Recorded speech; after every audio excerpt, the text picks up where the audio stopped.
All right, so here we are, the credibility test, part two. I didn't want to say acid, but that's just the reality is it's the credibility acid test, part two, with Joseph Gancher, Gancher Enterprise. So we got a few things to cover, so we're going to just jump right into this. So integrity is solid reputation, not just an image. So when you're talking about the whole life as it goes, the old saying, walk your talk and your actions are speaking louder than your words. Well, really, it comes down to just three things: consistency, choices, and credit.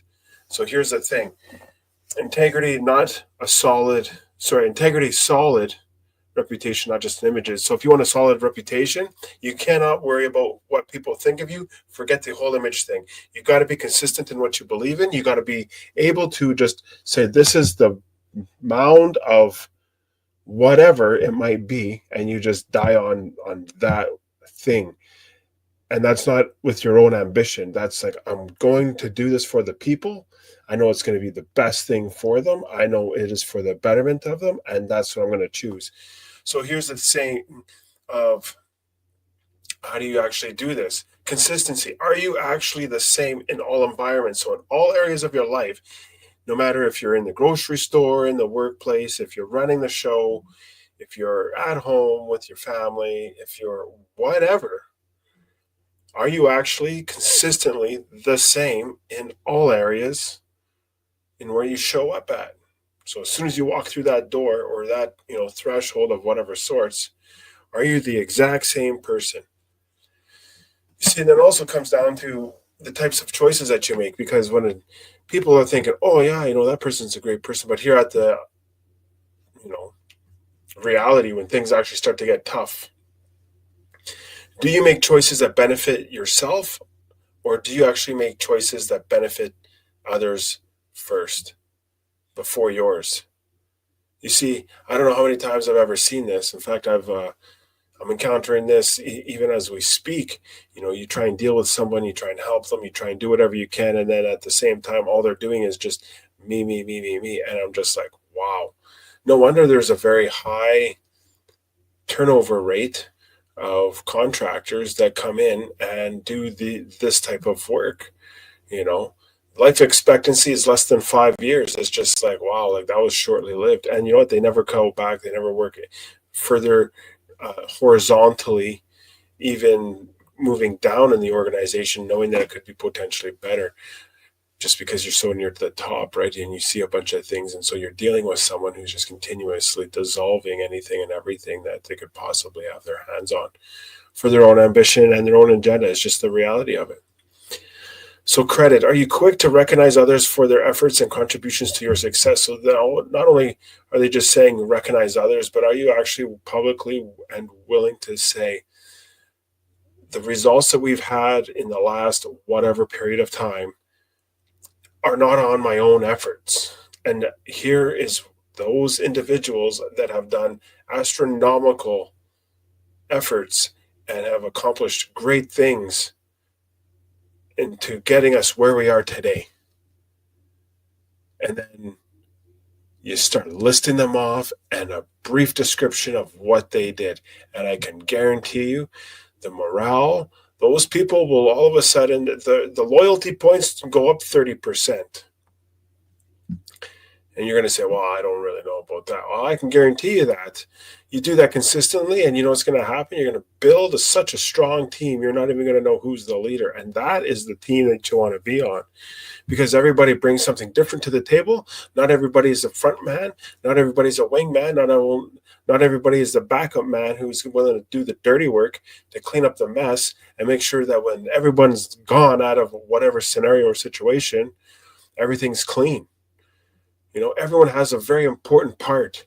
It doesn't matter if you're fighting to be a part of one. It doesn't matter if you're already in one. You just got to be able to recognize each role as an equal moving component to actually achieving the goal or the outcome desired. One is not greater than the other. They're all of equal value. So integrity, living it for yourself before leading others. You see, and this kind of actually is a bit of a vivid picture. I'm not gonna always smoke, like that's the battle within right there. Are you living it yourself before you're leading others? You will never lead someone further down the path of life than what you have already experienced, which means you're not going to be able to talk into someone's life in a theoretical sense and expect great outcomes, because that's never going to happen. You're going to have to either have already been through what they're going through, or you're going to just come across fake and phony. It's really unfair in some cases, but you know what? That's just the world we live in. That's just the reality that it is. So love it, hate it, or accept it. That's how it rolls, because you cannot pretend to life. If you're really going to try and benefit somebody, you got to be able to relate to them. Like, look them straight in the eye and be like, man, I feel that pain, man. I feel like I don't know how to explain it, because it's even beyond my words right now. And knowing what you're going through brings a lot of the hurts and pains that that maybe I say I have actually went through, and you can relate to that. Like that's critical. So in this area of life, there are no shortcuts. You will only cut yourself short to the point of dissolving your own career or life in whatever area that you're trying to shortcut in. So here's the thing. If you're trying to be somebody that you're not, it's just never going to work. You just got to accept the fact that you got to put in the work, pay your dues, earn your stripes, however you want to say it. Development does not happen in 90 days or in 60 seconds or 60 minutes, as they say in sports. It's your own journey. It's all about what you're going to put into it and what you're going to get out of it. Because if you're going through the same situation over and over and over again, kind of tells you that you're just falling short. You're falling short in a very substantial way, to be honest. And then in the end, you're not only going to fall short, you're going to fall to nothing. So never neglect the quality time that it takes to establish quality by doing this, and you're setting up yourself up for more failure. So what it means is never neglect the time that it takes to actually build something of quality. Because if you're not willing to do that, by doing this, you're actually setting yourself up for more failure. So if you neglect the time for, making sure that everything's in place, making sure that you have everything that you need in order to be structured and sound, if you neglect that time frame, it will fall to the ground. It's inevitable. So integrity helps a leader to be credible, not just clever. What are you talking about? Well, clever leaders never last. You're like, what? Yeah, clever leaders never last. Liars never win, regardless of how you want to put it. Time and time again, a liar, it might take them a little bit or a long time, okay? But the reality is that what's going to happen is this. People will eventually just look at them like, you're lying straight to my face. You're looking at me straight in the eye, lying to my face. And you know what? The person that's going to take the higher road, they're just going to literally look at them, not say anything, and be like, man, you're messed up, saying that to themselves and just agreeing with them, because they know that if they argue in any way, shape, or form, that means nothing to the person who's lying, because if you argue with them, then they think that they're winning, and they're not. So you just argue. You don't even argue with them. You just agree to get them out of your face, and then you take them where they need to be taken and be taken care of. Most of the time, that's out the back door, and it's locked behind them, and see you later. So also the final requirement of an effective leader is to earn trust. So What this means is basically if you are able to continuously prove consistency and you can prove yourself time and time again, you're actually going to not only prove to yourself that the amount of follow through that you can do is not only in utmost timed manner, in the sense of not taking any shortcuts, you're just taking the time that it takes to actually do it right. You've just accomplished the final requirement of earning trust, which means you will be an effective leader. So, trusting is not agreeing.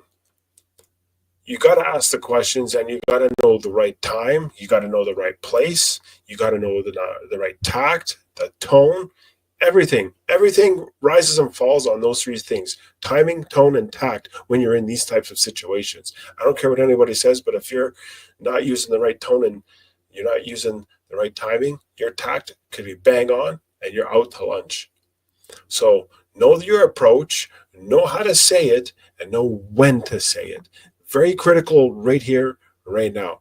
Because if you don't have those three things aligned up the way how they need to be, you might just lose your head. Trust is conviction that the leader means what he says or says. Okay, so when you got a leader who's actually believing and is convicted within them themselves, knowing what is actually available, they will actually continuously lead strong people because of their convictions. A leader has to be convicted in how they deliver their message. Otherwise, it doesn't make any sense for them to even get up onto any type of stage. And I'm not talking about a stage of 5 or 10 or 15,000 or even a couple hundred. I mean, the stage that could be the desk in the establishment that they're in, to it could be as simple as the guy in the back who just is taking care of business. So a leader's actions and beliefs must be congruent and align with each other. So they got to work together no matter what. The actions and beliefs have to work together. Okay? That's it. And effective leadership is being primarily consistent. You just got to be stinking consistent through it all. I went a little bit over. I couldn't help myself, but it is what it is. So just remember, next week, I actually didn't change the slide. We're actually going to do part 3. Yeah, I know I messed up. Whatever. It is what it is. We're going to finish off part 3 here with the credibility to asset test. We'll be back here 8 Pacific and 11 Eastern. So until next time, work hard, stay humble.